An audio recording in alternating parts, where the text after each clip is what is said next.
Going live in 5, 4, 3, 2, 1. Hey guys, how's it going? Welcome to the Jason J. Daniel Show. My name is Jason J. Daniel. You know, it never fails, man. It doesn't matter how excited I am to get going, right? It doesn't matter how happy I am. Doesn't matter how focused I am. I always get nervous when I hit that live button, and to the point to where I mess my own name up. That's wild. It makes me go, why would anybody watch somebody that can't say their own name? But here you are. Here I am. We're live on the internet, guys. Let me do a quick little sound check here. There it is. Okay, you heard me. There's the sound check. Thanks for watching, guys. We're live on YouTube, Rumble, X, the old Twitch machine, and YouTube. YouTube has been good to me, man. So thank you guys for all of that, and also thank you for joining me live right now. So if you read the title, you can probably see the title. I have some questions, man. I'm a junkie of California politics, and I've been around for a little bit, and I know a lot of the players. And knowing meaning I have met them, or I'll qualify that. I've either met a lot of California politicians over the years because a lot of the people stay in office or they move around, right? So they stay in the game. Met them, worked with them, or never met them. Maybe communicated on the internet with them or something like that. Maybe I've gone to a campaign event, but in the past. So I know a lot of the names and how the dots connect. So Proposition 50 is an incredible question for me. And I mean, I know my answer. I know how I'm voting. And so I wanted to talk about 50. And I've also wanted to talk about what does that mean to you as a voter? Now, you may already have your ballot mailed in. So by the time you watch this, it's like, whatever. And maybe what I'll say will help you solidify how you voted, or maybe what I will say will help you feel bad about how you voted. But I do believe voting is a very, what's the word, sacred institution. And I do believe that people should be able to vote in peace and not be, I guess, pressured to reveal how they're voting. So I'm not, so in that main vein, I don't like to tell people how to vote. Now, when it comes to Gavin Newsom, when it comes to a lot of the corruption that we see in our Fed, in our state government, I'm sorry, it is what it is. And our local governments, there's corruption. You know it as well as I do. That I do like to probably point out, hey, this is a vote for corruption or non-corruption. I'm a populist, and that is the theme of what we're going to talk about tonight. But before I do that, here's the intro. I want to talk about Kevin KILEY. Obviously, that's part of the intro. That's part of the title. My question. I saw some stuff over the weekend, and I wanted to talk about 50. I was planning on doing a 50 show, just me talking about 50. But I also saw there's some Kevin KILEY information that came through. And Proposition 50 is going to affect Kevin KILEY probably, I'd say, the most out of all of the districts that will be gerrymandered or jerry-rigged or however you want to call it. They call it redistricting, but it's essentially political lines being redrawn. It happens all the time. I'm not going to get into that history. You can Google that. I'm not here to really bore you with that. That is kind of boring stuff. And you might not even think it affects you. And in most cases, it may not. But it affects Kevin KILEY and the 3rd District. And I am in Northern California. I know his district very well. I've communicated with his office a few times, and they have ignored me. And that's fine. I know constituents who have reached out to him, and they've been ignored. And that's fine. So it's always been interesting to me what Kevin KILEY is actually doing for his district that isn't already done, because it's a baked in GOP district. Now, I'm not here to talk negative or be hateful towards KILEY, or be nasty to him or anything.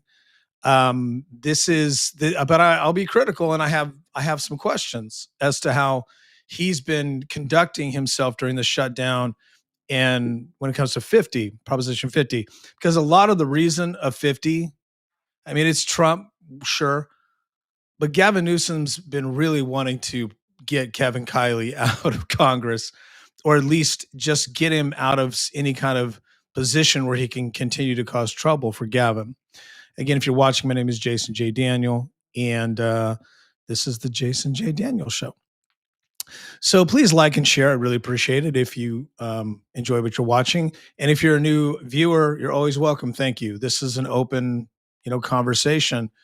And I always read all my comments the best I can. You guys give me some really great comments on YouTube and Rumble, so thank you. So you are welcome to join me tonight as I navigate 50. And I'm going to take time with it.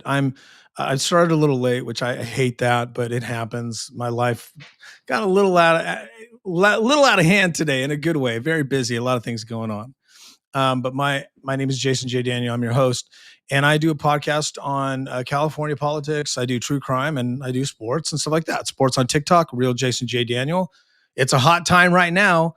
TikTok is doing really well. Almost 650,000 views on my TikTok page on the weekend for football. So I do a lot of stuff, but I keep track of politics in California. So I'm really interested. So let's just get into it. You can't talk about Proposition 50 without talking about Kevin Kiley. Now, there are other folks that are districts that are affected. We'll talk about that. But Kevin Kiley's is the one that probably would be the toughest district to be held by the GOP if this changes. Gavin Newsom specifically ordered his minions to redraw the GOP districts that they thought, one, were vulnerable, and two, that he just really hates these guys and he's annoyed. And Kevin Kiley's on that list. If you haven't been paying attention, Kevin Kiley is in the congressional 3rd district. We'll show his district. And Kevin Kiley is a very serious red meat GOP guy. Like, he is like die in the wool, or is it dyed in the wool? However you say that, GOP guy. And again, he's in the 3rd district of California, and that is a heavy Republican district. But it's nestled against Sacramento, Greater Sacramento, downtown Sacramento, where the seat of power is, where Gavin's office is, but he's rarely there because he's on Jimmy Kimmel a lot. But you get where I'm going.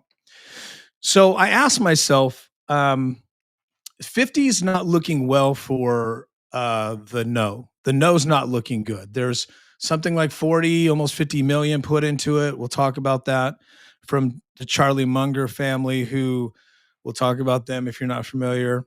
And then on the other side, I think the Soros family put in 10 million. And then there's a lot of money that's coming from, Gavin's special interest. I could be wrong, but I thought it was around 200 million or something like that. But Gavin Newsom and his crew, they've ran a really great campaign, and their commercials are interesting.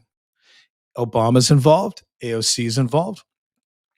He's got, I think, even Bernie, but he's got all the dogs involved, man. And everybody, Gavin, everybody is wanting to use Proposition 50 as a way to stick it to Trump and to try to get one of the seats of power back. I mean, the GOP, they own all 3.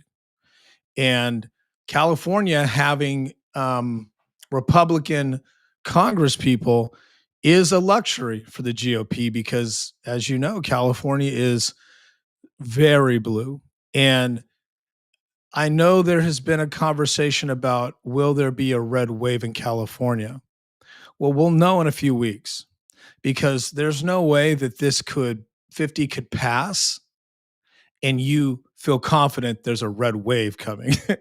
Now, the midterms, now that's a whole nother story nationwide, but I'm not going to be concerned about California having a red wave if they can't pull off something as easy as no on 50. It's a softball for the GOP and the Republicans if they have the people. Does that make sense? So there's certain things that are softballs, right? Depending on the party. If you have the votes, no big deal, right? Automatic. Like, remember Katie Porter said she doesn't need Republicans because she got the votes, right? Right. California's kind of like that in a lot of ways. There's enough votes to win California. And the way the jungle primary system is set up, it could be two Democrats running for governor. It's crazy how they've set it up. So the Republicans have really allowed California to go right into the hands of the Democrats. And a lot of it had to do with Schwarzenegger. That's another story. We'll talk about him. But because of the things that Arnold Schwarzenegger did, which weakened the GOP in Congress and weakened California as as a Republican possible stronghold, because he was such a moderate and then became a lame duck towards the end because of the leverage of this scandal. He started doing the bidding of the Democrats and really allowing legislation to be passed, and a lot of climate stuff, a lot of environmental stuff that really did a lot to hurt the fiscal fiscal pockets of California. And he left California with a deficit. So, long story short, and then obviously a lot of spending on healthcare, mental health, and a lot of spending on illegal healthcare. So Schwarzenegger was the guy who the GOP thought, okay, he's our guy. Turned out he was too scandalous. He was really bad at certain things, and he was overly leveraged. And so that ushered in, I think it was Jerry Brown was next, and then with his little buddy Gavin, who was lieutenant governor, and then Newsom becomes governor and tortures us for 7 long fucking years. sorry. I promised I wouldn't cuss. I did. I promised I wouldn't cuss because more and more people are watching my podcast. I have to watch my language. But anyway, so that being said, where are you going, Jason? It seemed like I was rambling, but what I was doing was like kind of getting in my brain and digging up a lot of this old stuff that's now becoming relevant now. Everything you do now in politics affects you 10 years, sometimes 20 years down the line. And it's all cyclical as well. So you can't talk about 50 without talking about Kevin KILEY. That's why I asked that question. Now, it's not just 50 going down, and it looks like it probably will. Just depends. There's still people that need to vote. Looks like it's going to go down. But it's not just 50 going down that will cook Kevin KILEY. It turns out he's in hot water with the GOP because he's not on board with Trump's agenda all the way. And that to me was interesting. In fact, Politico, New York Times, maybe the Sacramento Bee, there was a number of articles that came out in tandem. So it was kind of you know how they do their thing. It came out around last week, 5 days, right? Boom, they hit. I saw them this weekend. What's interesting is this stuff was leaked, I believe, because it's the same kind of talking points. And there's some good authority on these things in the articles that we're going to talk about. I think that the GOP leaked this stuff. I think they're really not happy with Kevin KILEY. In fact, he's one of the only lawmakers that stayed in Washington, and he's reporting to his office every day during the shutdown, and he's pissing out the GOP. He's not doing what they want him to do. And I know you might be saying, Jason, isn't that a good thing? I'm not saying it's a bad thing. I'm just talking about the politics of the situation, because Proposition 50 is a highly political thing. Thing is probably, I shouldn't call it a thing. Highly football. It's a political football. And the guy who right out front and center was kind of the focus of this was Kevin KILEY. He's the guy that had his face on this, because if you will recall, he's the guy that every day it seemed like he was fighting Gavin Newsom instead of fighting the Democrats in Congress and kind of pushing Trump's agenda.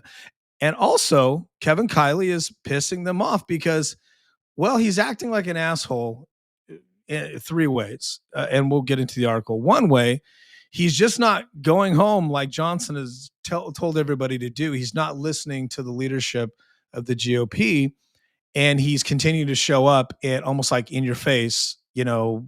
He's disagreeing with them, and he's telling them to work with the Democrats. So that's one. He's not lockstep. And right now, it is a bloodbath. It's a blood sport. I know no one likes that phrase, but it's serious business right now in politics, especially in the Trump world.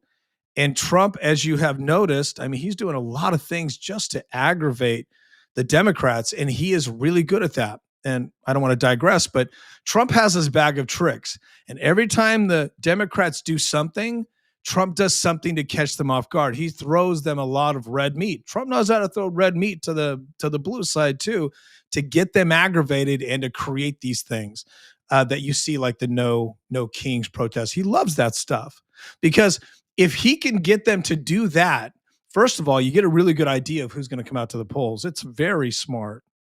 And you get a feel for how, I guess, motivated they are, which they really weren't that motivated. They said they were, but it was really just kind of a kumbaya for liberals, but that's fine.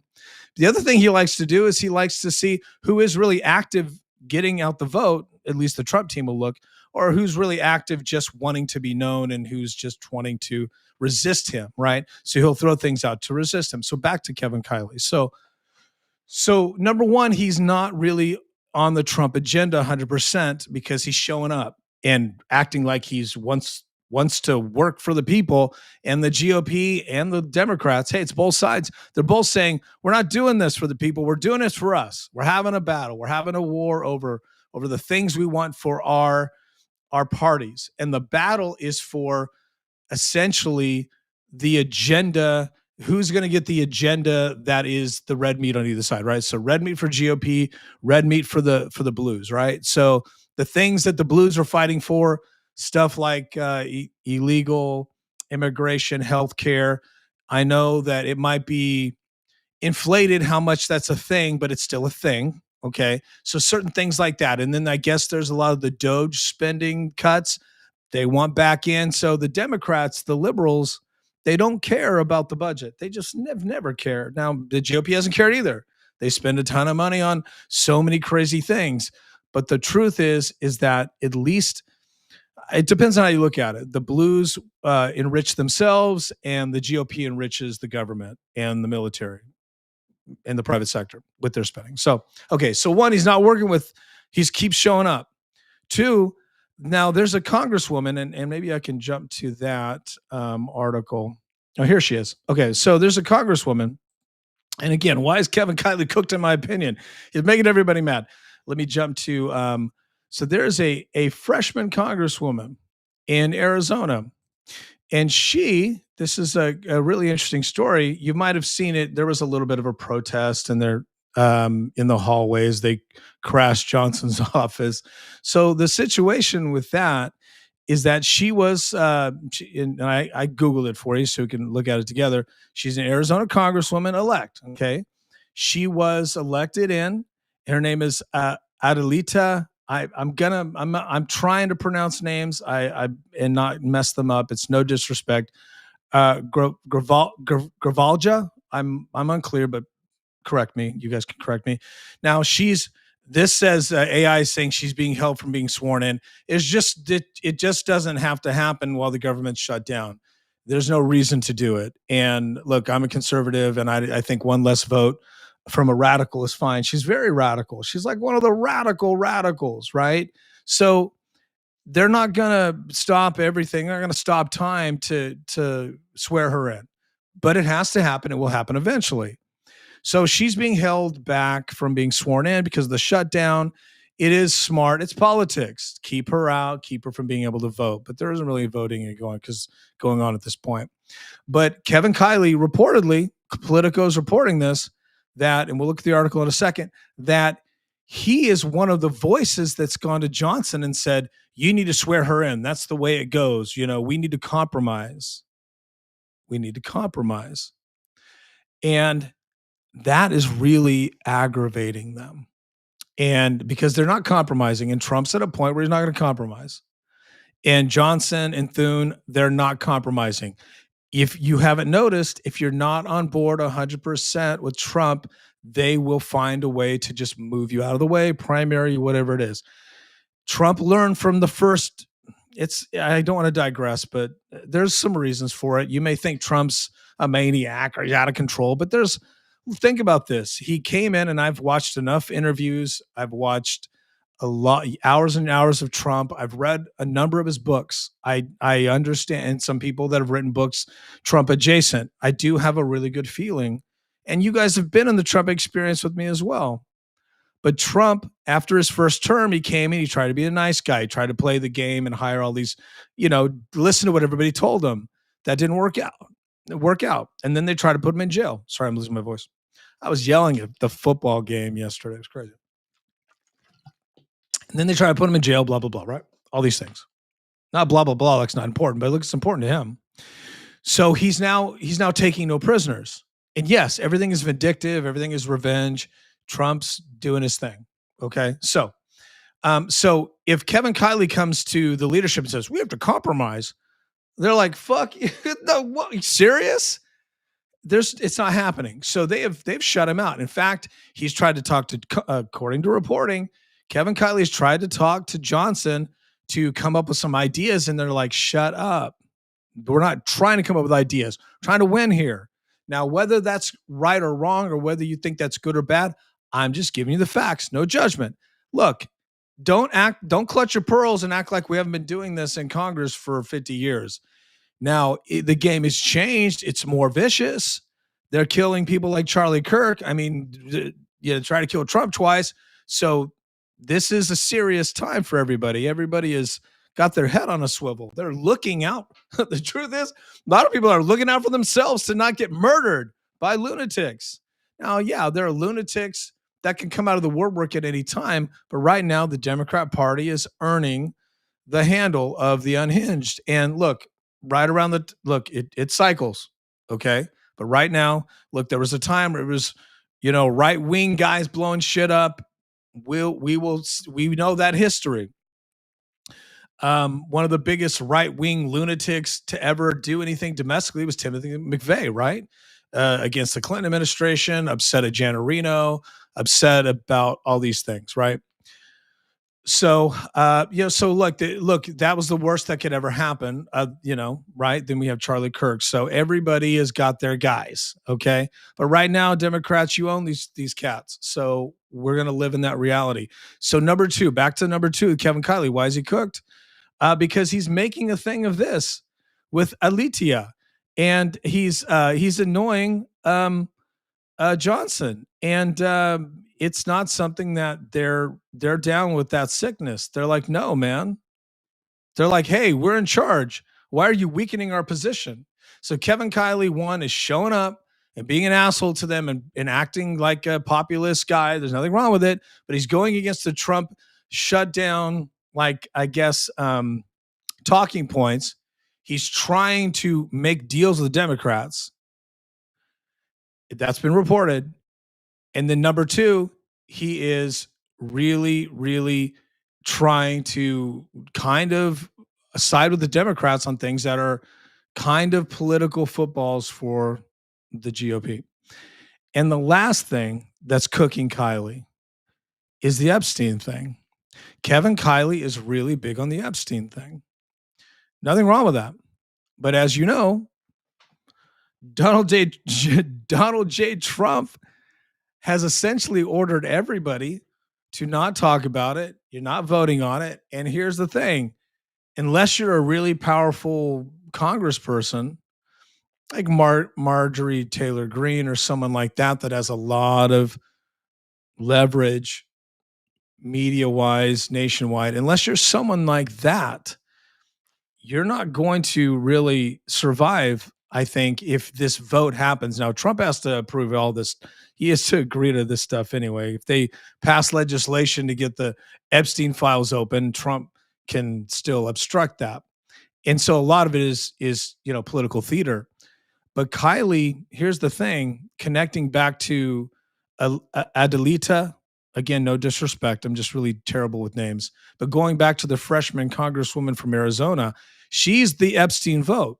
Apparently, once she's sworn in and things get popping again, she's that vote they need from reporting, and very well sourced reporting, that they can pass this, at least move that legislation forward. And so Kevin Kiley's telling them, add her in, man. What? And now to me, now that I'm a new Republican, but I've been a conservative, so I've always been, leaning to that party. So now that I'm all in, you know, looking at it from a party perspective, that just makes no freaking sense to me if you want to support the party agenda. Now, if you are somebody that really wants the Epstein files open, okay, Kevin Kiley, here's my thing, man. You can drive down to whoever's in at the FBI and you can do your thing and you can go to, you can do a press con. You can draw attention to that if that's what you just wanted to do. But for some reason, he feels like it's necessary. And again, no, just the facts, no judgment. He feels it's necessary to start to side with the Democrats and do sidebars with them. So it's just ticking everybody off on the GOP. So they're not working to, they're not working on, they're not helping him with 50. That's the thing. So those are the three things. One, just to recap, why do I think he's cooked? Because, well, and I guess the fourth thing is 50, it looks like it's going to pass, and that's Gavin Newsom's revenge. So there's four things. One, he keeps showing up in Washington. He hasn't gone home like Johnson ordered him to go home. He didn't go home. He's still in Washington. He might have come home to California a few times, but he's still in Washington, still walking around, going to his office and doing interviews, right? Two, he's not about the Trump agenda. And three, at least, with the shutdown. And three, he wants that congresswoman from Arizona sworn in, and she's the vote for the Epstein legislation. And four, Gavin is looking to put Kevin Kiley's, what would you say, looking to put his district on his mantle. So there's that. So why is that important? I think it's important for a lot of reasons. One, it's interesting to me because, again, back to Kevin Kiley, he's in a very thick Republican district. Let's look at his district. Let me go to his district here. Okay, so this is his webpage, Kevin Kiley, 3rd District. Okay, so this will give you a feel for what his district looks like. Now, that's a crazy district. It is so crazy to have this drawn out, like way over here, right? Why is that really helpful for him? It's helpful because it's just there's no liberals voting there. It's very spread out, right? The population is not dense, so you're gonna get all your red votes. What's really wild is Kevin. See Reno, Nevada. There's the Nevada line. Kevin Kiley is like I don't know if you can see my pointer, but Kevin Kiley is. Let me go back to that. Kevin Kiley's like right here, right in the Sacramento area. Like this is where he lives. This is where his office is. And this makes sense up here. Again, it's whenever you get kind of in the woods and the foothills and stuff, get into the forest, going up to Oregon and all that. That's that's pretty solid Republican. And then once you cross that line, you get up there, you get blue. But this is crazy. So he's got all this like this valley, this Bakersfield, Fresno, all this right here. That's all red meat, right?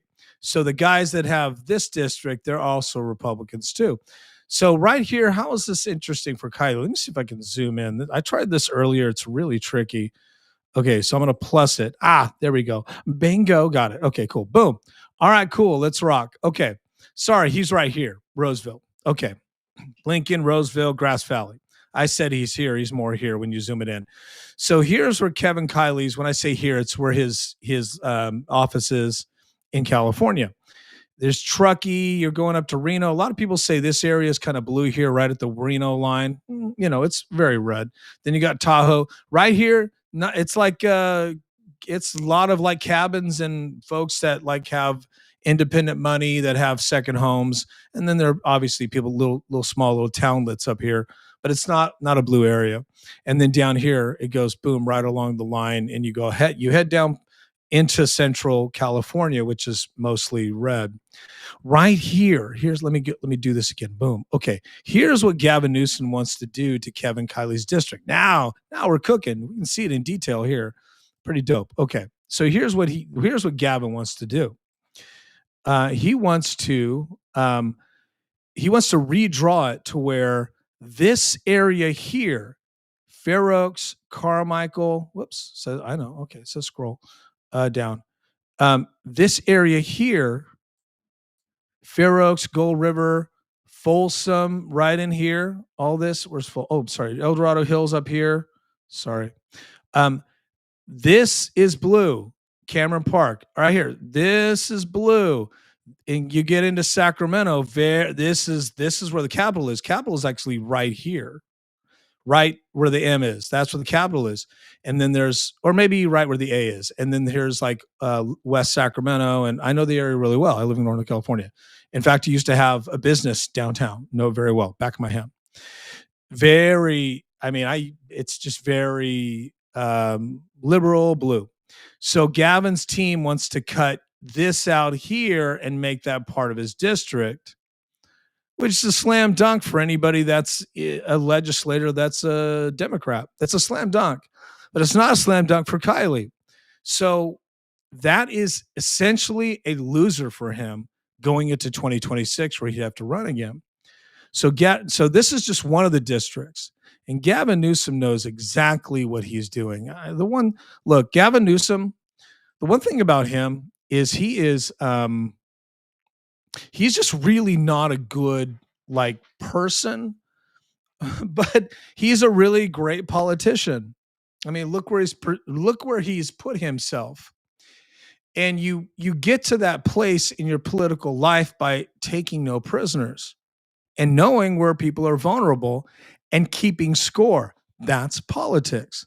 So Kevin KILEY goes to Congress and all he does is attack Gavin Newsom, which to me, because I see a lot of Kevin KILEY stuff, right? I'm in Northern California.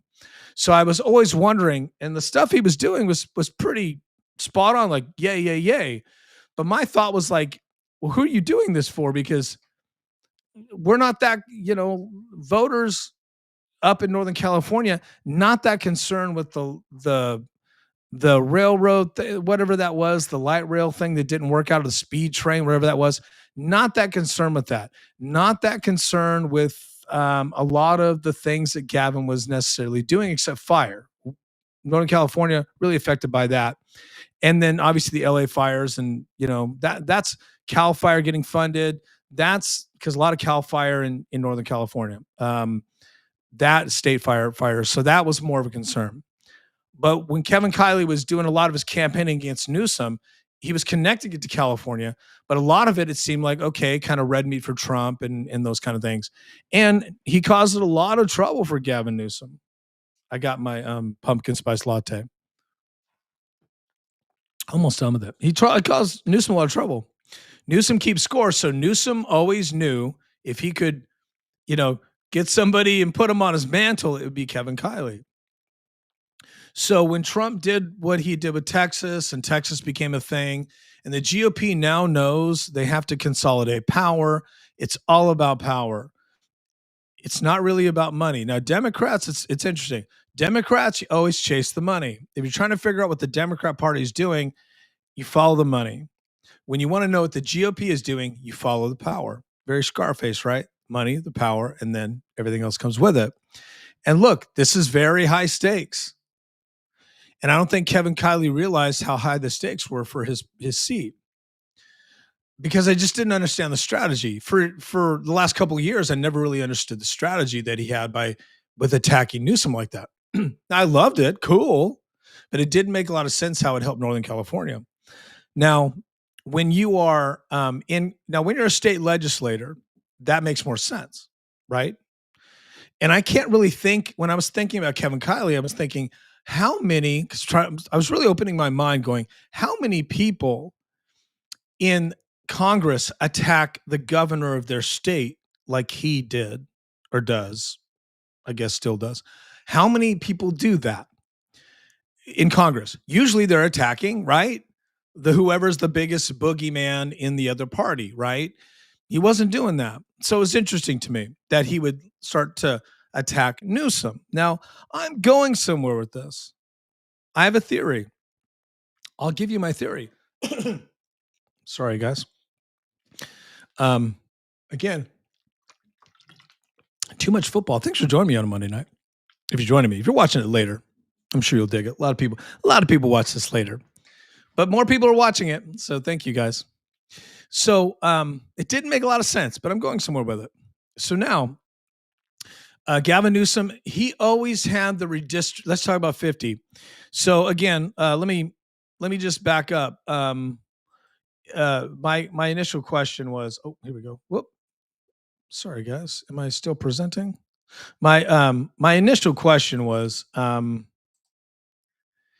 looks like, you know what, I'm having some technical difficulties. Hopefully, hold on, I got to check here. It looks like I'm freezing up here. I hope you guys. I'm gonna go on X right now to make sure you guys are still able to see me. Make sure I'm not freezing up. Okay, it looks like I'm not freezing up. Okay. Um, okay, well, we'll just work through it. Let's see here. I have present on. Let me see if I can present something. Um, oh, well, maybe cancel. Let me stop the. Okay, when you go live, sometimes you have these things. Anyway, we're gonna be good. So my initial question was why? What's going on with this? Why is Kevin Kiley, doing what he's doing? Um, and so I started to dig into the answer. Let's talk about 50. Now you can't talk about 50 without talking about Kevin Kiley. So let's talk about 50. I hope that let me see. I hope I can get to. Okay, cool. Now we can see that. Right on. Cool. Okay, cool. Now let's talk about 50. Now, Proposition 50, it's obviously a power grab. There's no way around it. There's no way you can look at it from either side and say, this is what we should do for the people of California. It's a super selfish thing. It's kind of disturbing, and it's pure politics. But at this point where we're at, that's what's happening. A lot of people are playing pure politics. So um, I believe 50 is a litmus test. How do you feel about the pure politics? Now, side note, I'm working on some interviews the week of the election in 2 weeks. And I'm very excited. I think I can bring on some folks that uh, will really help us understand 50. Either way. Now, I'm reaching out to no on 50, yes on 50, and people who I'm not sure where they're at, but they're very good and they can really help us, and they're awesome. So let's see if we can lock that in. Life is busy. Everybody has a lot going on, and the people. Just a side note: the people that come on my show are all very busy people. They have a lot going on. As you'll notice, some of them do it after hours, right, with me. So I want to say thank you to you guys if you're watching that have come on as guests. I really appreciate your time. I understand it's a sacrifice. So that being said, I don't ask people to come on my show that don't have something to contribute, and they're really wanting to contribute, right? They're not doing it because they have free time. They're doing it because they believe, in the power of communication. So that being said, I'm trying to get folks on that you'll be excited about. So this Arnold Schwarzenegger was on Friday, was on Real Time with Bill Maher. I love this show. I love Bill Maher and his show.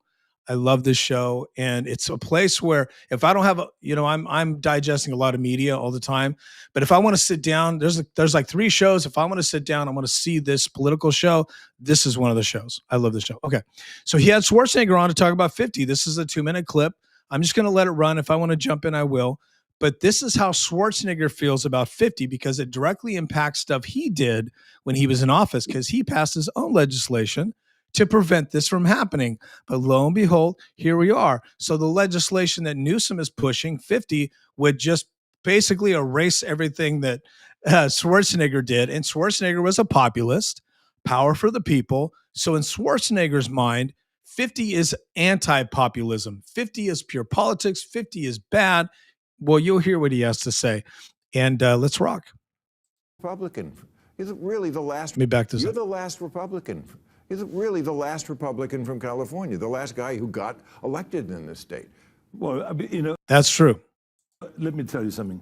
But he was a very moderate Republican. And like I said earlier, I told you I wouldn't stop it. Schwarzenegger, can I be honest? I know he's an actor, but his hair dye, I know the person that does, I don't know them, but my business used to be hair. And I know he's probably paying a lot of money for this hair dye, probably 500 every time. But I really think they need to blend it a little more, give him his gray, because look at his beard. But anyway, no judgment. I guess maybe that's a little judgy because again, I used to be once a hairdresser, always a hairdresser, but it's in my blood. I always kind of notice these things. But anyway, here we go. We're talking here about saving democracy. What I suggest that the way we save democracy nationwide is to really have a proposal like, for instance, the Save Democracy Act. Okay, first of all, he doesn't know what he's talking about. He's just making it up. Nobody would say that if they had a prepared statement. It's not about saving democracy at all. So that's, again, he's not a conservative. He is a very socially liberal moderate. So a conservative doesn't say we're saving democracy. You understand that? That's a talking point of the left wing. Now, I'm not saying Arnold is giving you a talking point of the left wing because he's anti what they're trying to do, but he is very confused with his politics and he's been out of it for a while.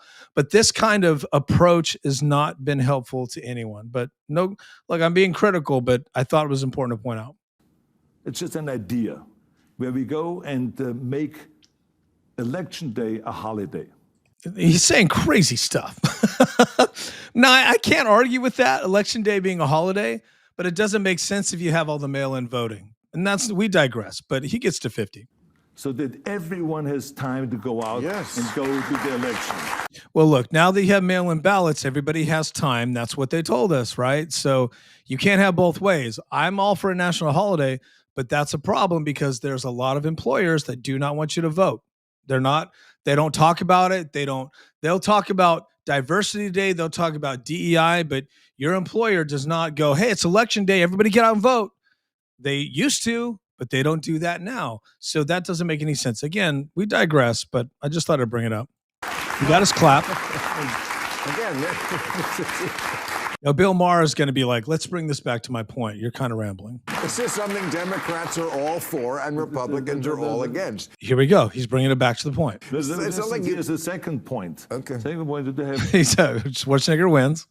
you have to have fair redistricting, to have independent redistricting commission in each state all over the United States. Okay, so a lot of people even say that the redistricting commission is full of liberals anyway. So a lot of conservatives say it doesn't really matter. And that's why turnout may be as lower than they expect. Plus, it's a special election. Turnout's always low in special election, especially when it's a pure political thing. People hate that stuff. They undervote. They mail it in late. It's not important to them. But that's my thought on that. Yeah. And number three, except they won't do it. and number three, to have a voter ID. So that when you go and vote, people should know that you are that person. Yes. Those are all things that they have back in Europe. Right. So I come from Europe. I'm giving you just ideas, not that I created those ideas. Those are things that are What is he talking about? No, like, we need to do it like Europe. No, we don't, Arnold. That was our problem. We don't need to do it like Europe. Dude, come on. So I get it. I love me some Schwarzenegger. In fact, the documentary on Netflix that I think aired last year, I've watched it twice. It's so good. You must watch it. They do a better job of talking about Schwarzenegger than Schwarzenegger does talk about himself. Right now, I don't know, he had a shot? He sounds so discombobulated. But they do get back to the point. happening in Europe and have happened for centuries. Right. So this is why I think that What are you it is talking about? important that we do the same thing here. I think if we take those three things, there's something that the Republicans like, there's something that the Democrats like, get together and solve this problem. It's the same, it's no different than talking about energy or anything like that, where Democrats and Republicans can get together. You give something to the Republicans, you create more nuclear power. You give something to the Democrats, create more renewable power. And all of a sudden we have 80% of energy, of clean energy in America. This is the way we have to do it. We have to go talk. You know, this could be the wrong clip. I thought, but To each other rather than He talks hating about- each there's a other. clip where he Talk talks to each about other 50. because I agree that's with what talking. the people want and that's what the people need. Okay, so unfortunately I think you grabbed the wrong clip. There's I apologize. But that was actually fun. There's a clip of Schwarzenegger saying to Bill Maher later on in this interview, it's a scam. He says Proposition 50 is a scam. And I thought that was the clip. Now look it up. You can watch it or on HBO Max. You can stream it. Obviously, it's archived. So Schwarzenegger says it's a scam. Most people say it's a scam. Do I say it's a scam? Well, sure. I mean, I have to say it's a scam if all the smart people are saying it's a scam, but it's not a problem for the smart people to do it. It's not a problem for them to, even though it's a scam, it's not a problem to push it. It's going to happen. And so my thought is, one of the other thoughts I have is on 50. So you have to decide really for yourself. It's not an automatic slam dunk. It doesn't mean that the Democrats are going to get those 4 seats that are in play. I think it's four or 5 seats that will, well, they're going to redraw a number of them, but the 4 or 5 seats that they're going to redraw that are going to hurt the Republicans, there's no automatic slam dunk that the Republicans are going to lose their next elections or it's going to flip to blue in the next election, except for Kevin Kiley. That one looks like it's an automatic slam dunk. And I have, let's see, I have an article up here that talks about that very thing. One moment. So what's going to be affected? Oh, here we go. This one's interesting. Okay. So this one is B. Okay. I wish I had a producer, but I think I do okay.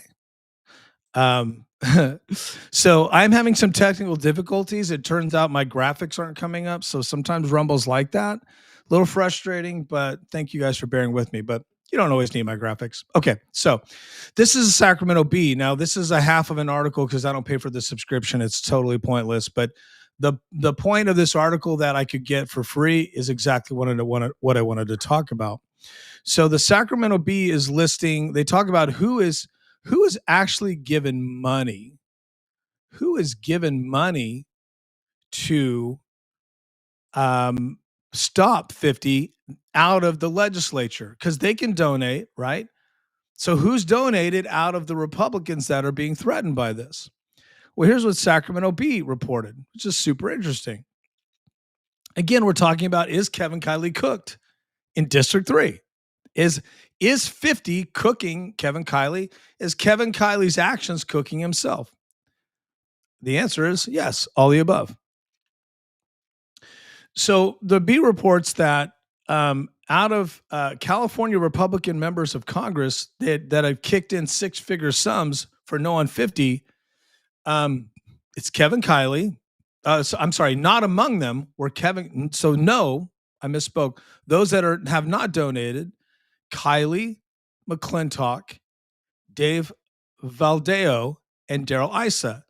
Now, Kiley, McClintock, well, I'll just say McClintock and Issa are like iconic California Republicans. They're very iconic. In fact, those names, if you're in politics at all, they'll ring a bell for you. Now, Kevin Kiley, again, a newer guy making his way, but he's now has name recognition because of a lot of the stuff that he's done. So they reported that earlier. This article says since that reporting, Valdeo, who spent nearly $5 million defending his battleground Central Valley seat, again, we talked about Central Valley, that's up against Kiley's district, reported giving $100,000. And then McClintock said he was planning on it, so on and so forth. But apparently Kevin Kiley, misspoke. Kevin Kiley has not, as of yet, has not donated out of his own funds to 550. I thought that was highly intriguing to me. Because if there's one thing that a Republican loves to do, is spend your money. I'm Republican now, so hey, I'm all in. That's intriguing to me. And the last thing that a politician in general would ever do is to not spend money to keep his seat. Like, why wouldn't you spend the money to keep your seat? He's raised money. He's got it. He could fundraise. He's got it. I know he does a lot of fundraising. He uses his email list very well. I know people that get his fundraising emails consistently. He has the money. I think maybe he doesn't. It's intriguing to me. Now, I also understand the value of money in the sense that, oh, we're getting hammered. I'm not blowing money on this. We're getting hammered. Okay.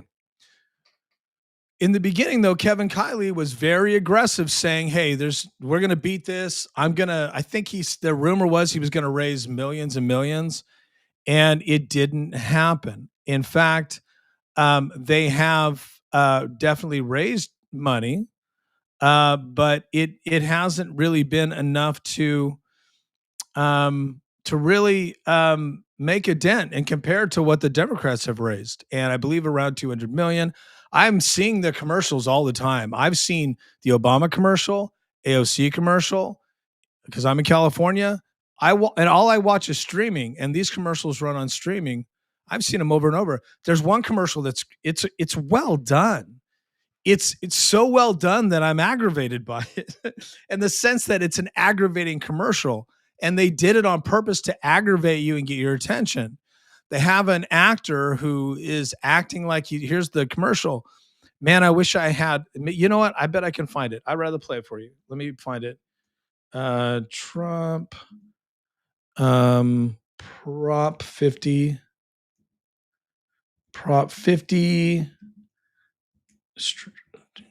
streaming commercial. See if I can pull it up. Yes, on 50. Okay. Here it is. Found it. Okay, on Instagram. Okay. So this is interesting. Let me prep this here. It's quite interesting. Okay. So let me see if maybe that's kind of small. Let me see. Stick it to Trump. Okay, it's on YouTube. This one. Okay, there we go. This is on YouTube.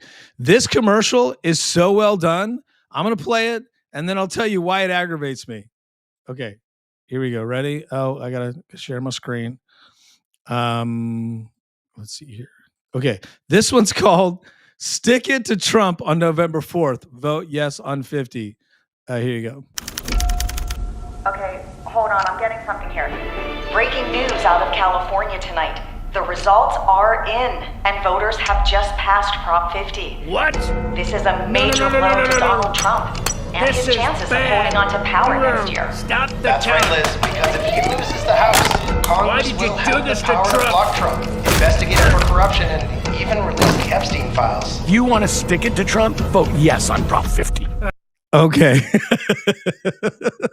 It's a good commercial. It's really good. It's well done. It's well done. Now, I'm in the entertainment business, and it's well done. And this one plays a lot because I watch a lot of football, a lot of sports. You might be surprised what I do. And this one plays a lot. Now, why does this one aggravate me? One, it's really good. And it's annoying to me. Why am I annoyed? One, why hasn't the GOP done this with Gavin? It's easy to do. Gavin Newsom, Trump and Gavin Newsom, both of them, they're easy guys to parody. They have a lot of idiosyncrasies. They're brash, right? They're bold. They have looks to them, like their branding, like Gavin's hair, Trump's hair, Gavin's mannerisms, Trump's mannerisms, right? They have a lot of things that you could spoof. To me, it's just lazy campaigning to not be creative and do something like this. Let me play this again really quick. Okay, so I'll give you the step-by-step stuff that annoys me. Okay. It's really good. Washington, D.C., right? Hold on. I'm getting something here. Breaking news out of California. Okay, this annoys me because I hate seeing Epstein. I honestly do. I appreciate what they're doing. This is a very fast moment. I appreciate it. It's psychological. I just can't stand seeing Epstein. That annoyed me. Tonight. The results And then the hair annoys me. And then let me are in, and voters have just passed Prop 50. What?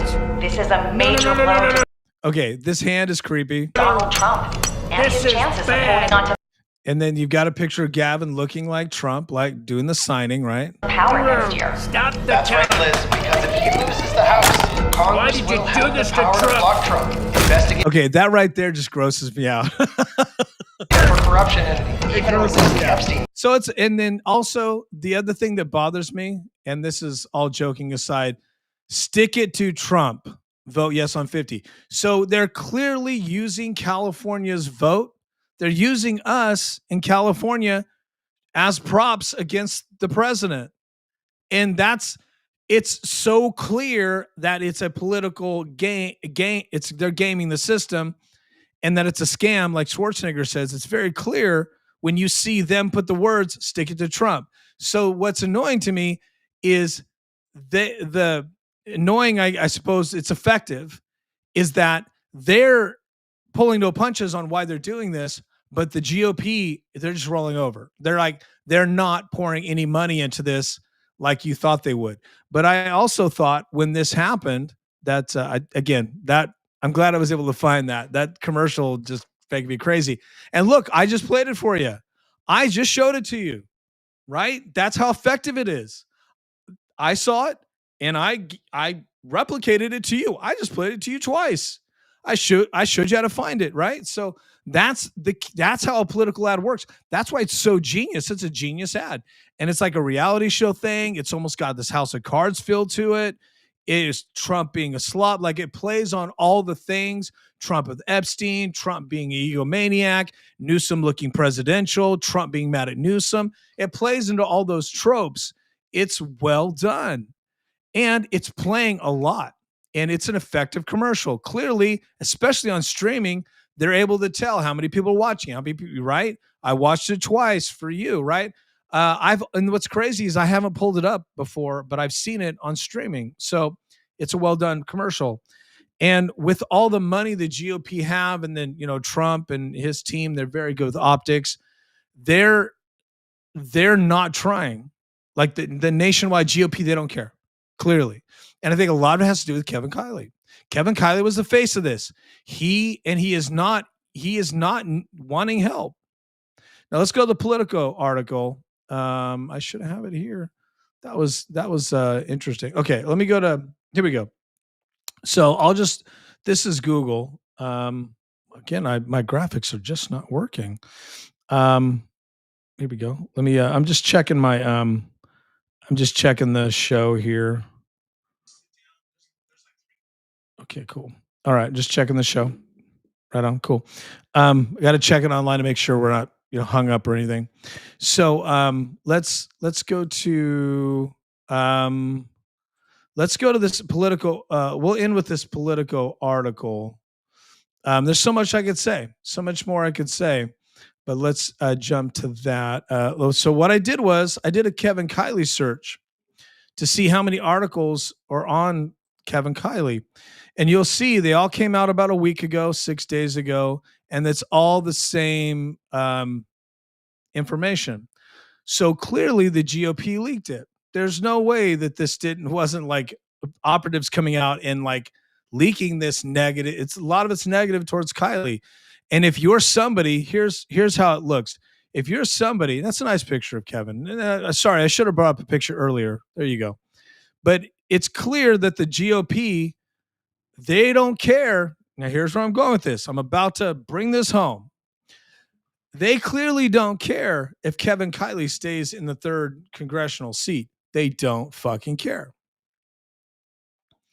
If they cared, they would be talking about all the time. They would be, defending him. Now, as far as I know Trump in the past has talked about Kevin KILEY favorably.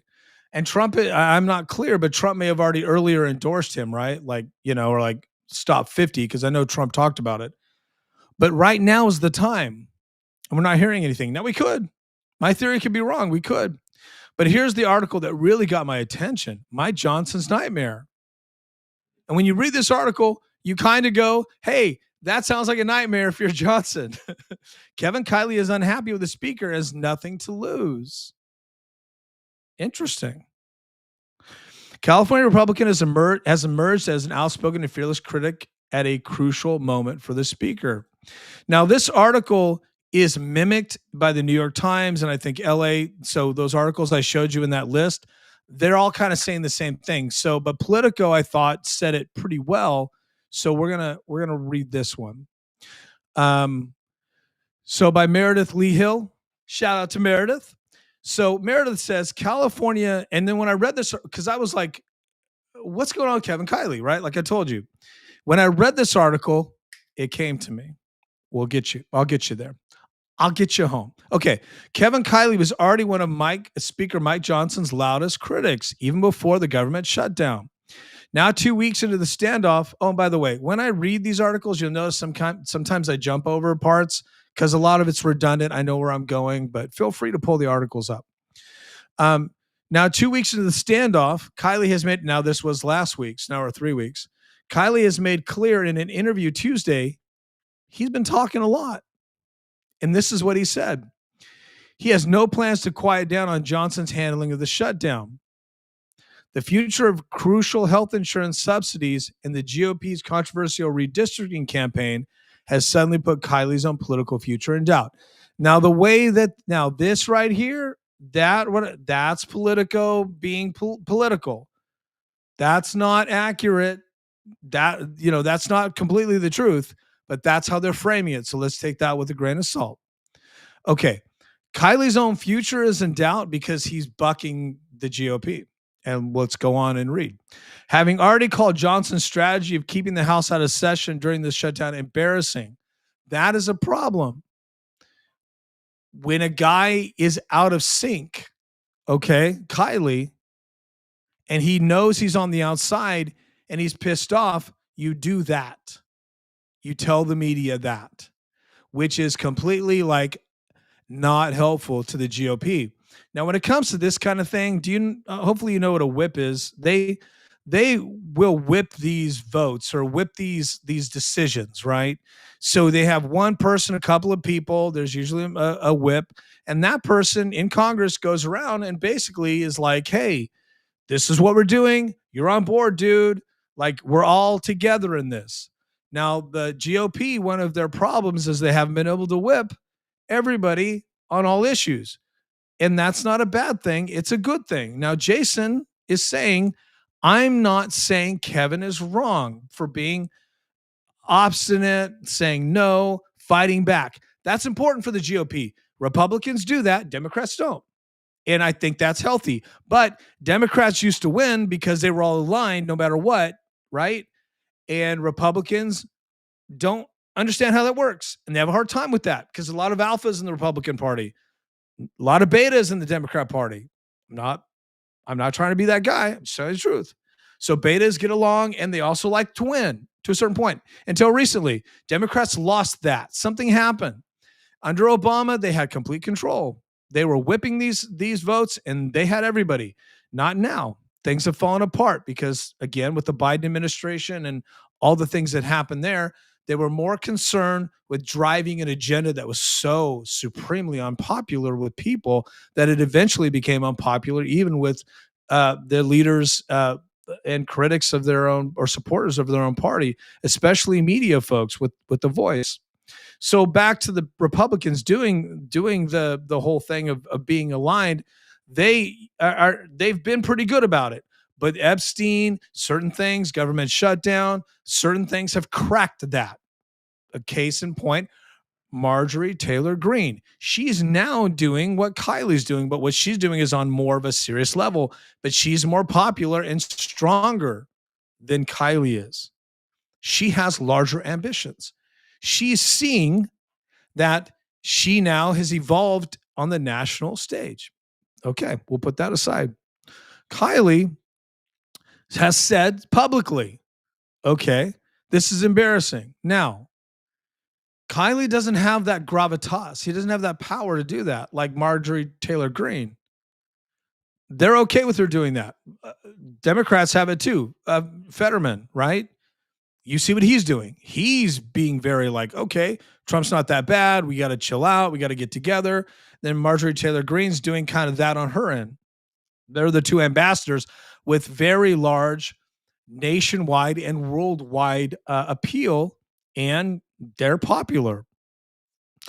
Everybody likes them on both sides in a lot of ways, right? Even though they're both kind of, I guess they're just unique characters. They're made for TV. So people are going to love them no matter what party they're on. And they've been around for a while. Now, KILEY doesn't have that gravitas. So for him to go on this campaign is interesting to me. So KILEY reiterated Tuesday that it was the wrong decision. Now he's probably telling Politico, and threatens to prolong the impasse. Awesome. That's going to really make Trump happy. Rank and file members could add pressure and find some sort of agreement that would end the shutdown, KILEY said. So he's talking to Politico, and so is the GOP, because there's some things they report that, KILEY didn't tell him, unless he leaked it himself. And that could make sense with my theory. When KILEY says, when people are just not here and those conversations aren't taking place, he added, that allows the two sides' rigid positions to calcify. Okay, but I think it's a little more deeper than that. But okay. KILEY, who was in Washington Tuesday and appeared at an otherwise sparsely attended pro forma afternoon session, added that the no-show strategy also means House Republicans are again falling behind on the full year spending bills that could be part of a lasting solution to the shutdown. All the things we're supposed to be getting done and we're not getting done. Yeah, no kidding, dude. That's called a shutdown. That's called not going to work and making the liberals eat it. But if you're going in and you're saying this to Politico, you're basically saying, look, I'll be real. When I read this, okay, let me take a step back. When I read this, okay, and when I saw that Kevin KILEY said that, I was like, that is exactly what a radical liberal would say in Congress. Like, not just a liberal, a radical. You're not getting it done. If you can't get it, like, that is totally a liberal. That's a talking point of the Democrats. Why is he doing that? Interesting, right? Now, I'm not saying he shouldn't. I'm just saying it's way off brand. Why is Kevin KILEY way off brand? And he's so off brand that he's pissing everybody off and pissing off leadership. And he knows it. And he's doing it on purpose. And 5 days ago, he did it again. Why? Interesting. Okay, let's go back to the article. Hold on here. We'll go back to the article. Okay, so why? I don't know. Here we go. Well, I kind of know. I think I know. And again, it's a theory. If somebody told me, I would tell you somebody told me. It's a theory. Okay.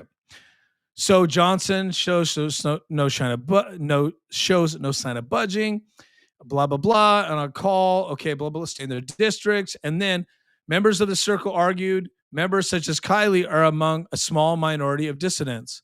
Small minority. But keep in mind, the majority is very slim. So a small minority of dissidents hold way too much unproportionate power in this situation. Now, Trump's getting his way. Johnson is doing what he needs to do, except they can't whip KILEY. And that is interesting because this is an administration that will make you pay. Obama was like that. They'd make you pay. Biden, not so much. It was all over the place. And we know he wasn't really in his right mind. But Trump's administration, they will make you pay.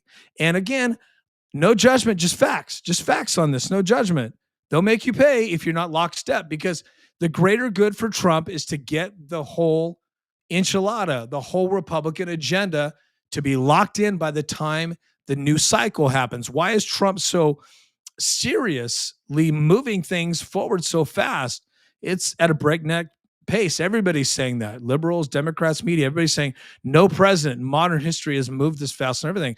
Well, one, Trump knows his days are numbered. He's an older guy, right? You know, anything can happen. I mean, he's in great shape, but you got to think ahead. Two, he's already done this before, right? So he knows where he needs to go. So it's easy to see through, right? It's a great, you know, him having an election cycle off was powerful for him because he comes back. He's had all that time to think about it. He's really well prepared. He's had 4 years to be ahead of everybody.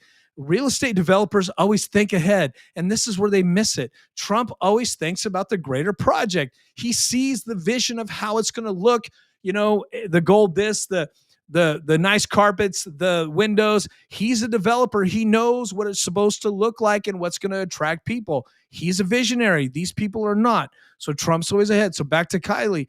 If you're not on board with this agenda, they're not. Oops, sorry, I almost knocked my phone off. They're not stopping for you.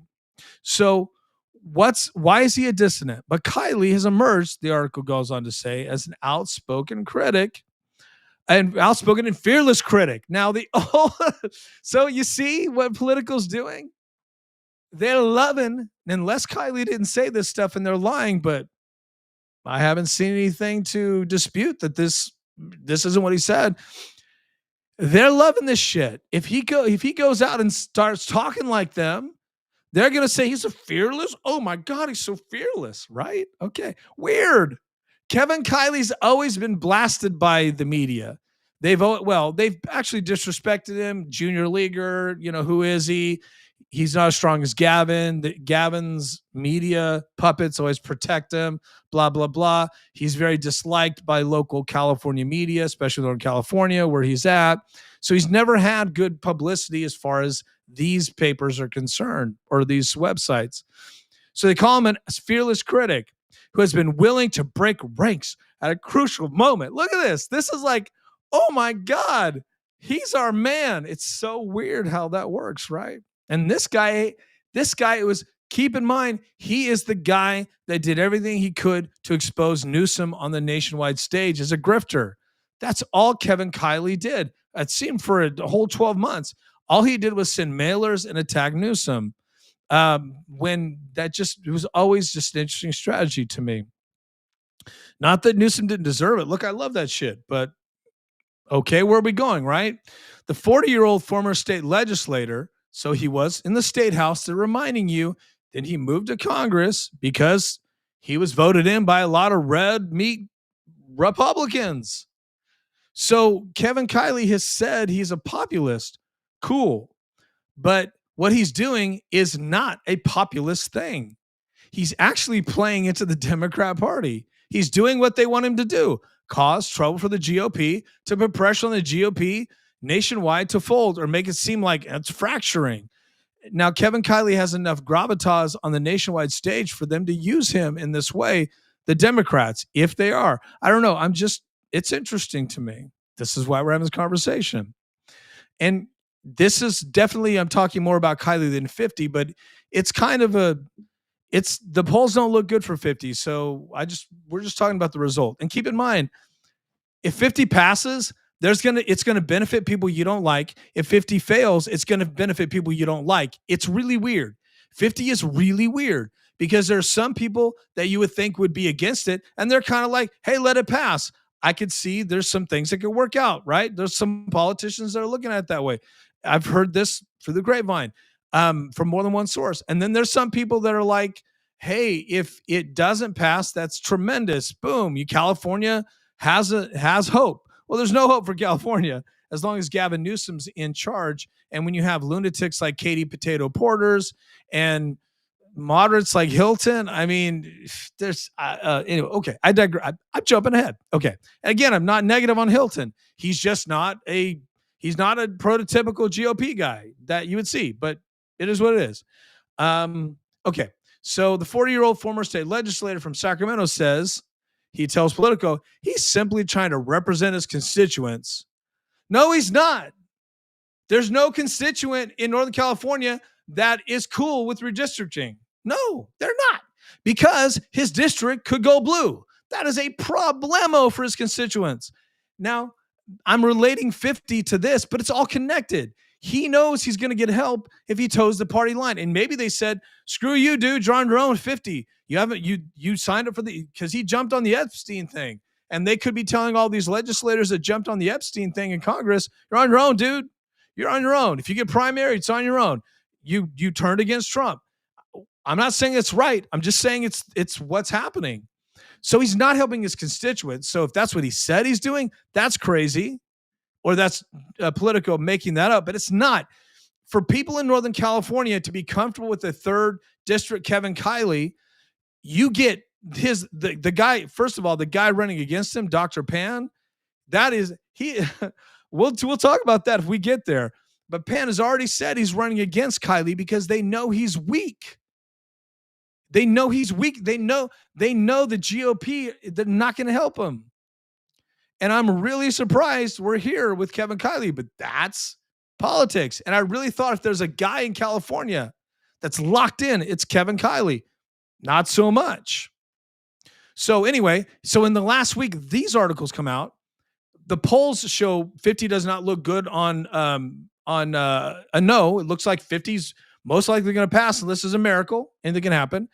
And you've got Dr. Richard Pan, who's a state legislator, who's a serious radical when it comes to vaccination. Like, you couldn't be any more radical. And he is a serious puppet for Gavin Newsom. In fact, so I'm jumping ahead, but he comes out and says, I'm running against Kiley. And then they're like, and this came out a few days ago, and they're like, okay, well, he did an interview, and the reporter is like, well, is it because 50 looks like it's gonna pass and that'll make Kiley weak? And he's like, oh yeah, of course, right? That's of course. And then he played it off like, no, it's just my time. And I feel, no, Gavin Newsom called you up. It's part of his plan. Gavin's revenge is working. Gavin is like Trump in the sense, and I hate equating them because there's no equation, but in the sense, he thinks ahead. He is a master politician. Here we are, and 50 could pass. And if it passes, it's going to make Gavin look extremely strong. But Gavin had this planned out. He had the money already set aside. He had everything ready to go. He had the legislation written. He's got the guys that would do it. Gavin is way ahead. Kevin Kiley, guy like that? No, I just think he got outplayed. So Kiley got outplayed, but I think Kiley, now I'm not saying he's not doing his own politics here. We'll get there. But I think Kiley understood, okay, I'm screwed. So how do I turn this into something that works for me? So Richard Pan comes out, California, super radical vaccination guy. In fact, so he comes out to run against Kiley. He's so radical that he passed legislation to make it harder for a religious exemption against vaccination. Wild stuff. Only in California do you say freedom of religion, not that important. And he got it passed. And Richard Pan is a tough customer. He was caught on videotape laughing at a guy who was recording him. And then the guy got so mad, he was he was a vax guy. I forget. No, an anti-vax guy. He pushed he pushed Pan on video. It was on Facebook, and Pan, oh my God, he went, I got assaulted. It is what it is. The guy shouldn't have touched him, but I mean, Richard Pan has a very simple, presentation. I've met him, and he's not a bad person at all. I've not heard anything bad about him, but he's a radical for Gavin. And when Pan announced he was running, Gavin's in the background, right? So, okay. I digress. I said that 65 times. Okay, so it says Kiley's trying to represent his constituents. Of course he's not. They want it shut down. Trust me, I know his constituents. And push for a solution to the damaging showdown. I think Kiley's probably trying to obviously be a bridge mender. Clearly, he's trying to bridge the gap and help out, and he's hanging out with the Democrats, which is fine. They all do that. But Kiley, that's not on brand. He's never done that before. He's always had his middle finger up to all of these guys. And now he's cozying up to them to the point to where he's like, hey, that radical Democrat from Arizona, the most radical. He's like, can you swear her in fast? Who does that? If you're on board with Trump, who does that? Or if you're on board with the GOP, you don't do that. Like that's politics 101, unless you're trying to fuck with them, unless you're upset. He's clearly upset. So he says, quote, here's a quote. Okay. You're not going to, persuade anyone to do things differently to keep your feelings quiet, he said, comparing Johnson's closure of the House to the cancellation of legislation session in California during COVID. That's a weird sentence. I'm not quite sure what they're meaning there. Johnson spokesperson didn't respond to comments on Kiley's criticism, but they did talk to Politico. They clearly did. So they didn't comment on that, but they had other things to say. Now, here we go. That's the turn. This article is well written. Inside the House GOP, however, some see payback for what appears to be an existential threat to Kiley's congressional career. The partisan redistricting fight now playing out across the country. No, it's 50. They should have said Proposition 50. So they're speculating, or at least the GOP is saying, Kevin Kiley's just mad because we know he may not survive and we don't care. How do you get to this point? It's when you're not really taking the Trump White House seriously. I think Kevin Kiley really thought, hey, well, there's a couple of thoughts, I'm sure. And again, I'll invite them again. I want you guys to know I've reached out 3 times to his office and said, hey, I'll even talk to a staffer on my podcast. I just want to know, if you guys are willing to come on. I'll just say this. I'm in Northern California. So there's no reason why they should say, oh, a Northern California podcaster who's interested in this. There's no reason to ignore me. I mean, they can at least say something, but maybe they're very busy. I get that. So I'll reach out to them again. So in fairness, no judgment. The facts are I've reached out 3 times, got nothing. And I thought that was interesting. But anyway, so I've reached okay, let me put you out here. I've reached out to other lawmakers in California. And in one case, they hit me back like, boom, right? So it is, and when I reach out, it's not like, hey, give me some scoop. It's like, would you like to come on? I want to make it clear. When I reach out to candidates or politicians, it's to invite them to come on my show. It's not to get some scoop. If that was a thing, now I do have people send me scoops, right? Or things that align with my philosophy. I will promote that info, right? Or I'll put it out there, right? And I'll put it out there like, this is the info I got, right? There's no reason for me to play any cloak and dagger with it. But you might be thinking, okay, how does that work for Jason? I just wanted to make that clear that when I reach out to campaigns or candidates, it's to bring them on the show. Because I will have minimal conversations. I will get the info I need and we'll talk about the show. But I want them to I want you to hear. I don't want the conversation to be like in the nether world. I want it to be on the show. So I try to really, bring that to you guys. So anyway, that's how we do it now. So GOP is saying, hey, he's just mad. He's mad because he's concerned he's going to lose his seat. Politics. One of my themes tonight is this is all politics, from Kevin Kiley's seat to what's going on with 50, to Gavin getting a war chest and getting leverage over Trump, trying to get leverage over Trump if he wins 50. And no doubt about it, if Gavin Newsom pulls this off, and it looks like he might, strongly looks like he might, and it might be overwhelming, we're not going to hear the end of it. And hey, hats off to him.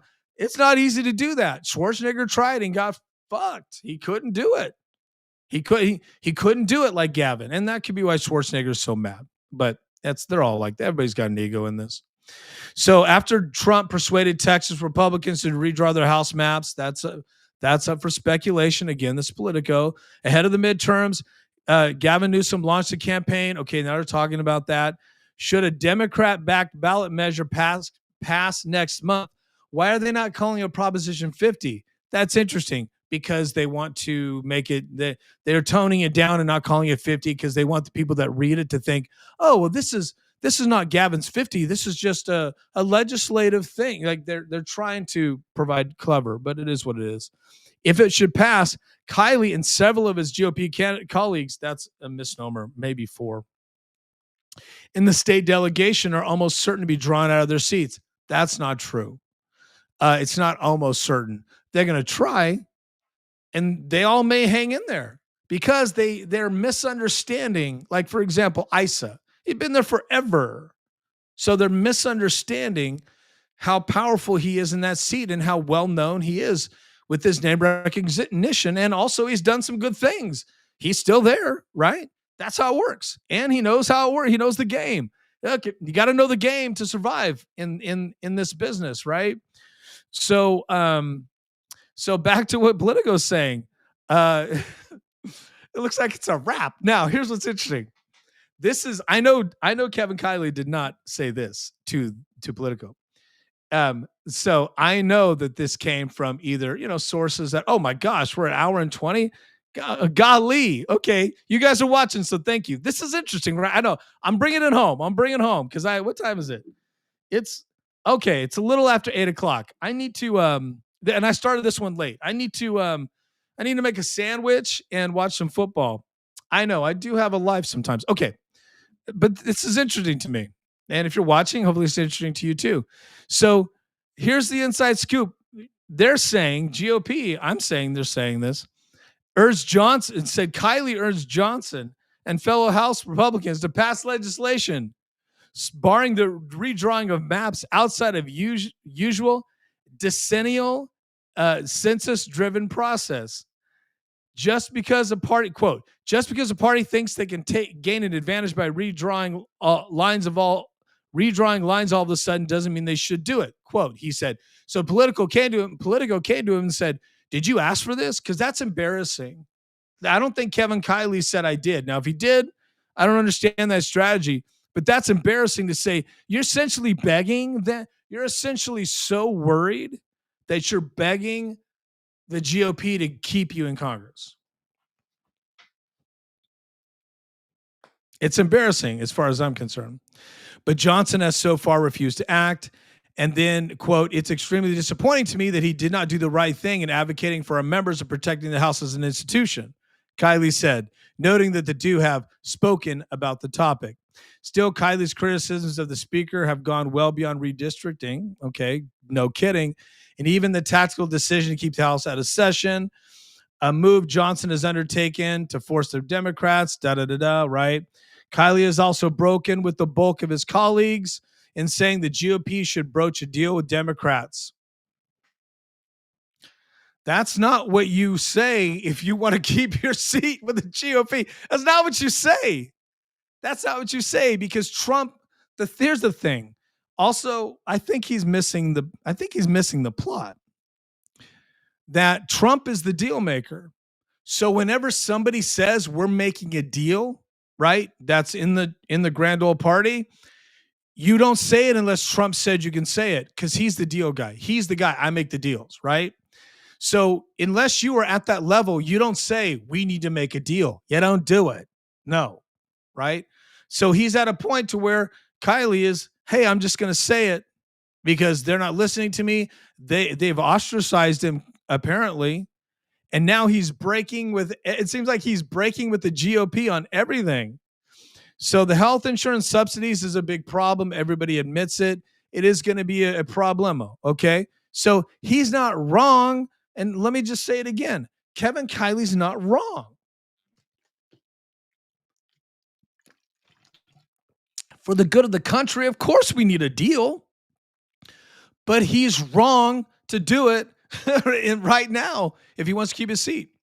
So it's wild. So not only is Gavin coming after him, and it's looking good for Gavin because Gavin keeps notes, takes no prisoners. The GOP is not looking at KILEY as, here's the thing, they're not looking at him as a vital member of Congress. Interesting, right? So what is going on with that? It's interesting to me. Okay, so KILEY goes on to say a bunch of stuff. He's just talking, man. He's just talking to Politico, just crying to Politico about all of his drama with the GOP. Now, look, I'm being critical, I suppose, but I'm not being down on KILEY. I just don't think this suits him well. I'm surprised. I expected more, honestly, because he seemed like a tough, I'm going to stop NEWSOM guy, right? We're stopping NEWSOM. But now it's like crying because begging Johnson, begging. So I'm sure by the time that he's begging Johnson, KILEY was like, oh, we're losing this. Plus, KILEY didn't try to raise. Also, he didn't try to raise any of his own money, which was weird. He said he would. You'd think the guy would be out there raising money. In fact, I've seen more state legislators online and in the public eye doing more than Kevin KILEY did to save his seat, because we all know a vote for 50, a vote against 50 is a vote for KILEY, at least in Northern California. And it's not lost on any of the other state legislators so it's weird to me. And it's almost like, wait a second. It's like the guy that is running in an election. like the urban legend, two guys running, two candidates. It could be a lady, two candidates dog fighting, and then the urban legend, they run huge. There's a moral to this. The tale of the two candidates, right? And one candidate is really mean and nasty and wants to win, and the other one's, the doing the right thing, and they go to the polls and they vote, and then the guy that's doing the right thing loses by one vote because he didn't vote for himself, because he didn't want to have an ego, and so he voted for his opponent. It's an urban legend, of course. I don't think that really happened, but it goes to show you're either in this game for yourself, or you're not in the game at all, or you put yourself out of the game because you're too nice. Now, again, being nice is good. Not playing politics is good. I'm not saying Kevin KILEY is wrong for doing what he's doing, but I just don't understand how it helps people. Okay. Here's the bottom line for me is, I don't see how it helps Kevin KILEY to be ousted out of his red district, and then somebody like Richard Pan, who's an absolute radical against every GOP thing, a total obstructionist, to get the seat, and then Gavin gets a blue seat when most of those voters are a good part of those voters are conservatives that didn't deserve to live under the rules. You see where I'm going? I don't understand how that helps. So he's saying he's doing it for the people, but you're not helping anybody. You're not helping yourself. You're not helping the people by fighting the GOP and not jumping on board. And I don't understand where it went wrong. I just don't. I mean, he knows. So plan B, where am I going with this? Let's wrap this up. What's plan B? This went on for a while. So now if you're Kevin KILEY, you got to go plan B. So why would you do these things? So why would you go all in, right? On compromise. Let's get the Arizona Democrat. Let's get her sworn in so we can get the Epstein thing going, which won't go anywhere, but I'm not saying it's a bad thing. I'm just saying I'm looking ahead. I'm talking pure politics, which annoys Trump. Why'd you do that? Why? Why would you go from I'm red meat to moderating? Oh, wait a second. Let's make a deal. Again, nothing wrong with that. But if anybody, I'm just kind of astounded, but it made sense to me today. Why would anybody with that brand of punching Newsom in the throat and getting him in trouble with Trump, and on Twitter almost every single lunchtime, like every hour, it seemed like every other day, every day, attacking Newsom, the guy that seemed like to me one of the most red meat guys in California. Congress right? In Congress at all. Why? And his district, knowing the district. Why? What happened? What? Like, to me, why? Not that you shouldn't compromise. I'm all for compromise. I have liberal friends, right? But why? Doesn't make sense to me. Didn't make sense. And let me see here. Let me get rid of this. So let me stop this this tab here, because I just I'm ready to bring this home. Why? Why is Kevin KILEY cooked? Well, I just back it up. I gave you all the reasons, but where are we going? I think, let me see if my graphics are working. Oh, there. I had a cool graphic. It's sometimes you're doing this live, whatever. What is Kevin KILEY thinking? Okay. So here's what's going to happen. Kevin KILEY loses. Richard Pan's already declared. So what that means is he has fundraising. He's already going. He already has money. He's got Gavin. He's Gavin's puppet. They feel good. Why do they feel good? They know that KILEY probably will be primaried by his own party. Everything I just read to you is essentially, you're going to be primaried, baby. That's what the GOP probably told him. Hey, you want to do this thing on Epstein? You want to break away? You want to turn against the GOP? You want to do this stuff and be an asshole during the shutdown? Look, I'm just speaking for them. We're going to primary you. So Kevin Kiley probably already knows there's somebody else in his district that for 2026, the GOP is going to support, or pretend to support Kiley, but then realize he doesn't have the numbers or whatever it is. So we're going with another guy, especially if 50 passes. He's absolutely going to be primaried.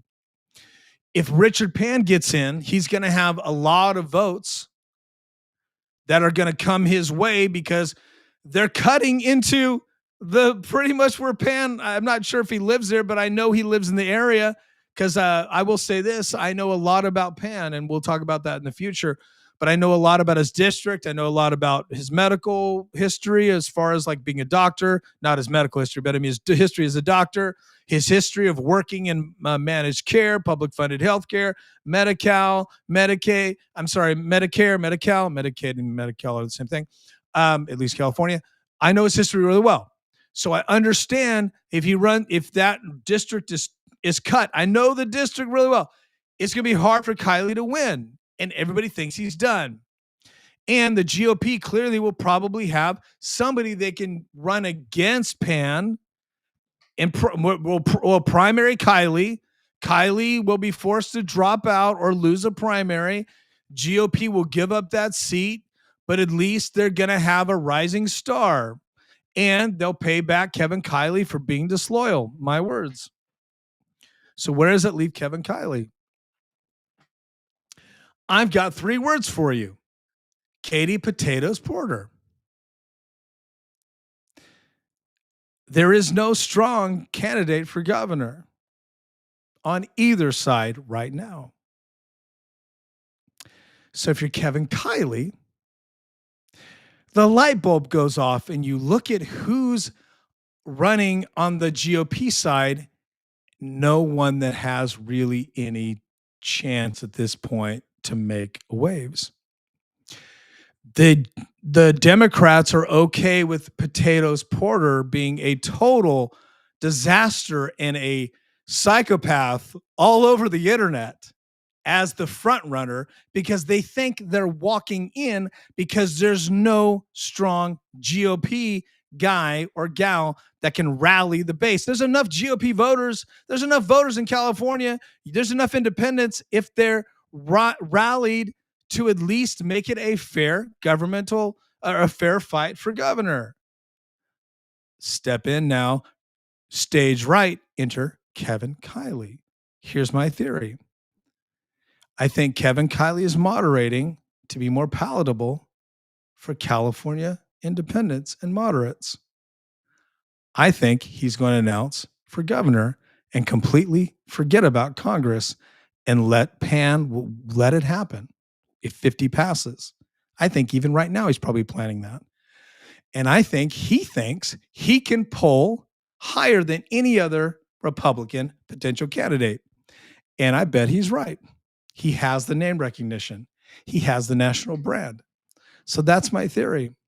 I think Kevin Kiley realized they're not helping me. Whether it was a mistake or not, or just the way it worked out, whatever the wind went, okay. So I think he decided, well, hell, there's a bunch of buffoons running for governor. And he's absolutely right.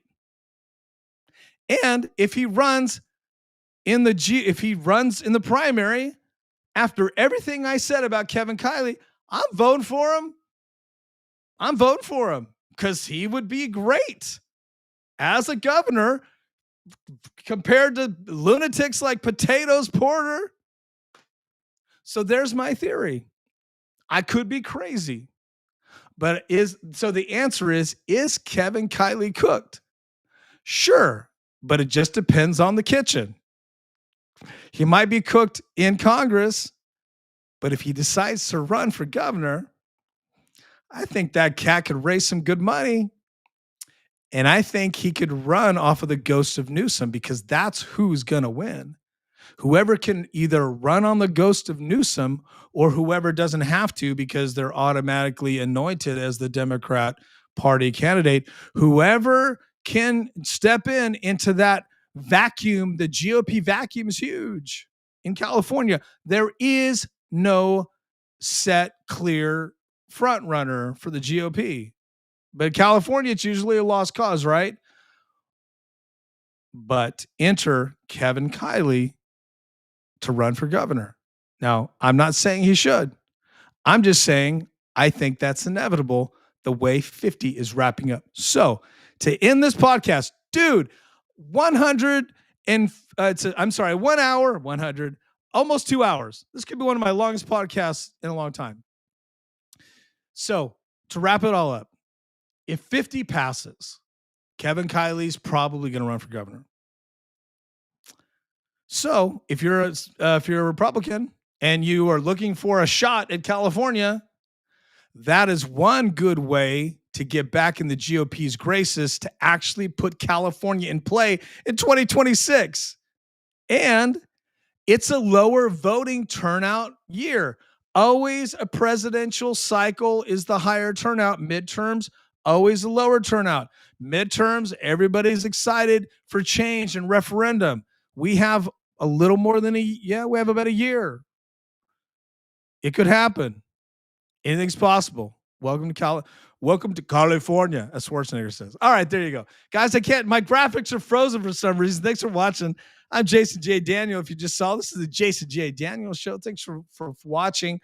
I do politics, true crime, sports. I do sports on TikTok at Real Jason J. Daniel. I have about 9,000 followers. We did about 650,000 views over the weekend talking about football. It's a lot of fun, so check that out. If you're into sports, I'm at Jason J. Daniel everywhere. You can check me out on all my socials. And if you could do me a favor, if you're watching on YouTube, please subscribe. Just hit that button. It's absolutely free. If you're watching on Rumble, please subscribe. And you can do something cool. If you like me, do me a solid. If you're on Rumble, jump to YouTube, Jason J. Daniel, really easy. Subscribe there, then you can go back to Rumble. If you're on YouTube, subscribe there, jump to Rumble, right? So do me a favor. And also, if you're on X is I got to pay for X. It's 50 bones, man. $50 a month. So if you wouldn't mind liking my post and sharing my post, that would be cool. Now, I get it. If you don't want to share the politics stuff, it's all good. But a follow and a like would go a long way. I also do other things, not just politics. I have really great guests, and we do a lot of stuff. Plus, we do a lot of local stuff here on this podcast. A lot of local politics are really important to you and important to me. So, again, thank you so much. Jason J. Daniel is my name, if I can say it right. Tongue twister. You guys are amazing. Thanks for watching. I usually go between 6:30 and 7, between 6 and 6:30, Monday, Tuesday, Wednesdays, and I have special guests sometimes in the afternoons during the week. And then Thursdays, I have special guests as well. So you can see my podcast as little as 2 times a week, as many as 4 to 5. It just depends on what's popping. We're also going to have some Halloween stuff next week. That's going to be fun. We're going to do a scary movie one. I'm going to talk about movies. We're just going to do that. That's going to be fun. I'm in the entertainment business, so that's fun. So all next week, Halloween themed. And I have some fun guests outside the box. We're going to talk about fun stuff related to Halloween, maybe some politics. And then the week of the election, we're going to go hard. We're going to get some cool political interviews. We're going hard. I've got some sports, some athletes. It's going to be so much fun. I'm having a good time. So follow me, guys, and thanks for watching again. God bless you. Go with God. Vaya con Dios. Stay safe out there, and have a really wonderful evening. God bless you. Thanks for watching. Appreciate you guys so much. Take care.